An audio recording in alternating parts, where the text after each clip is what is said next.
shouldn't have to want to make this video. Ridiculous. I would like you to please excuse my table manners. I was making room for the table dancers. I would also like you to please excuse all the clothes that Sam and I have on our railing. All right, let's do this. This is kind of a more serious topic than I like talking about, but sadly, I find it to be essential. Today, I'm going to tell you the most 100% certain surefire way to avoid rape. And really all sexual assault for that matter. And I know a lot of you are thinking like the typical, what you're told in school, like, be careful who you hang out with and don't make yourself look too available and don't drink too much.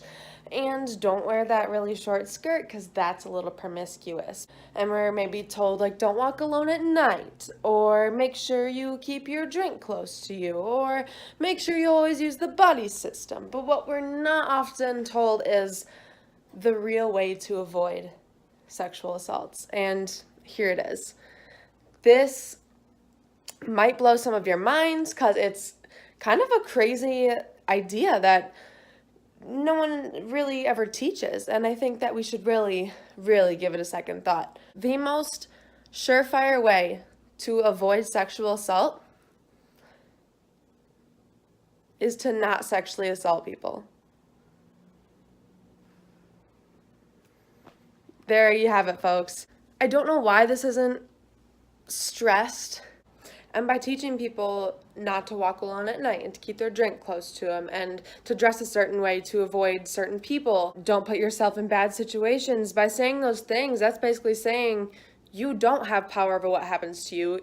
You're not in control of your own life. Someone else is controlling your life, someone else is calling the shots. That's not a life. That's not what life should be. It's also kind of a way of saying that you're putting yourself in this situation, almost in a way saying it's your fault if you get sexually assaulted because you didn't take these measures to prevent it. Well, we don't take measures in our everyday life to prevent getting shot. So if we get shot, should we be dismissed and say, oh, well, it's kind of your fault you got shot. You shouldn't have stepped in there and tried to save the day because then you got shot. So you put yourself in that situation. We can't really help you anymore. No one would ever say that to someone who got shot. So why, when someone is sexually assaulted, do we try to find a way to place the blame on them? Why do we try to find a way to make it so that they put themselves in that situation, or make it so that they could have avoided it? We don't shame someone for stepping in front of that gun, so why do we shame someone who is a victim of sexual assault, but not someone who's a victim of a gunshot wound? Is my food for thought for you. Next time you're hungry, munch on that. In 2016, there was a UW-Madison student named Alec Cook. I don't want to go into too much detail of it right now, but I do recommend looking into the case online. Look it up, Alec Cook, UW-Madison. You'll find something. And basically, he had 11 women saying that they were sexually assaulted by him in various ways. The defendant's team tried to use the argument that he's 19, he's young, he has his whole life ahead of him. Why do you want to ruin this kid's life by giving him 40 years in prison? So the judge was like, okay, sure, you've never had anything on your record before. So basically, you're going to prison for 3 years, and you're going to have 8 years of supervision after. Really, the reason that I wanted to bring up Alec Cook is because a lot of universities are afraid to expel and suspend students for sexual assault reports. Universities can get sued for expelling students under a sexual assault report. I'll just let that sit there for 1 second. Yeah.